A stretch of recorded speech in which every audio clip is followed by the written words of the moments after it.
So I'm here with Nick and Rory, Nick also known as the Judge, I think, to talk about Movers and Shakers. So Movers and Shakers is this amazing podcast that you developed.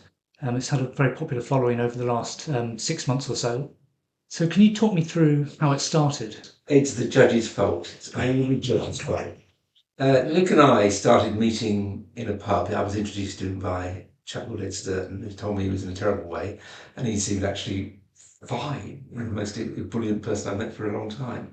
And then he brought along Jeremy Paxman in a typical. Yeah, you suddenly said to me, "Do you mind if I bring Jeremy Paxman along?" And I thought you were lifelong buddies, and it turned out you'd never met him. No, dragged Jeremy Paxman along to the pub, and then there ended up with 6 of us in the pub. And from a very early stage, the judge was talking about, well, first of all, writing a book, which Jeremy said was the worst idea anybody had ever, which is true. And then he started pestering us about a podcast, which was a more sensible idea, but still a bit outlandish. And he was incredible. He kept finding people to talk to advise us and give us ideas. And I came along for the ride on lots of Zoom calls. And then suddenly we found ourselves doing it in the pub. Jeremy had the best idea. He was doing it in the pub.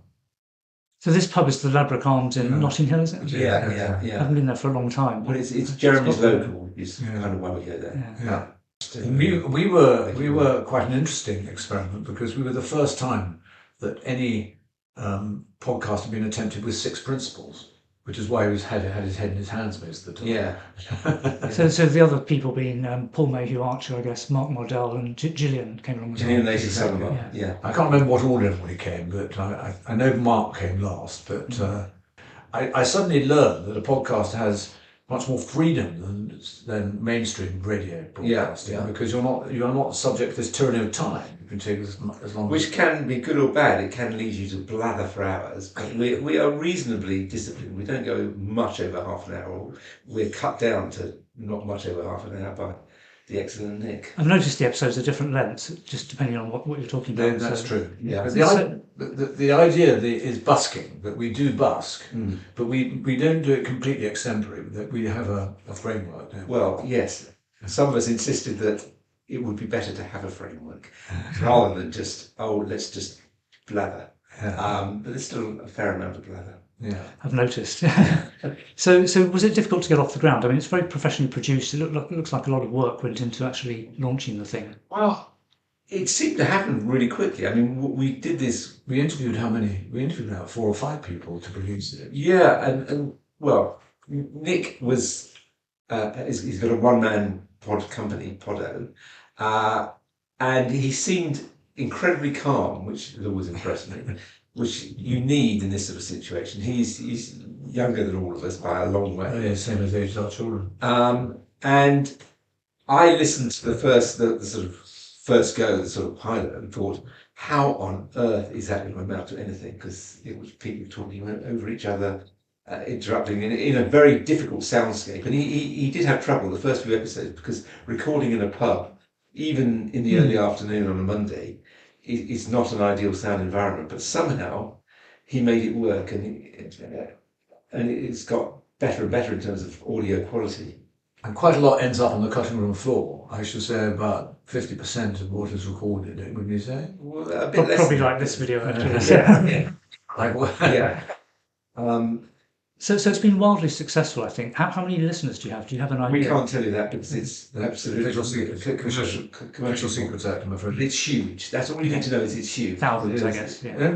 Tens of thousands. We get emails from Argentina, Australia, Japan, USA, France. Fantastic. And what's the secret of why it's been so successful? That's a very good question. A lot of people are saying, thank goodness somebody's talking about this, first of all, and they like the tone.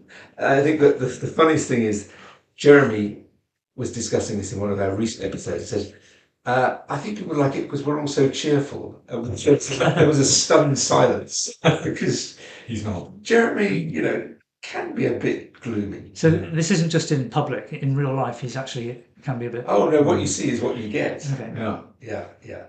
So he's the Eeyore of the group, isn't he? He's the grumpy. Yeah, exactly true. Whereas Paul Mayhew Archer is always cheerful. Yes. Yeah. Well, the dynamic works very well. I guess you've got that sort of mix of characters, and you'd all bring a different perspective to it. Yeah, and we like to wind the judge up from time to You time. do. I mean, I'm used to people, when I start talking, I'm used to people stopping talking. Yeah. They all tell me to fuck off. And the great thing is he seems to take it, okay? Yeah. Excellent. But it comes across very well. I've listened to all the episodes, and listened to it rather on the exercise bike and the treadmill. It's sort of my Saturday morning thing. So Sounds like torture. I mean, we all turned out to be quite good at it. Once we'd learned the rules after the first couple of episodes, we know the rules almost instinctively now. Well, we've all got core skills. But when you think about it, a number of us are broadcasters. You're a judge, and judges tend to like talking, and it's difficult to stop them talking. Gillian was a management consultant. Is that Yeah, right? but she was also a broadcaster. Yeah. She worked for many years, and she's been an academic, a lecturer. She's and none of us is exactly shy either. Yeah, we're all confident and everything. Yeah, and that's also something we have to remember, because a few people have reminded us that we're actually the lucky ones in terms of Parkinson's, in terms of getting what we want. Well, this topic of And means- privilege has come up a couple of times, hasn't it? And Yeah. you are. You can't change that. But you are very lucky. I think We that's can't unfortunate. privilege ourselves, can we? I mean, and I'm the one who's not been to the Alps or the West Indies for Christmas. tomorrow I'm going to be interviewing Alan Border for Oh, wow. for the In podcast. Australia.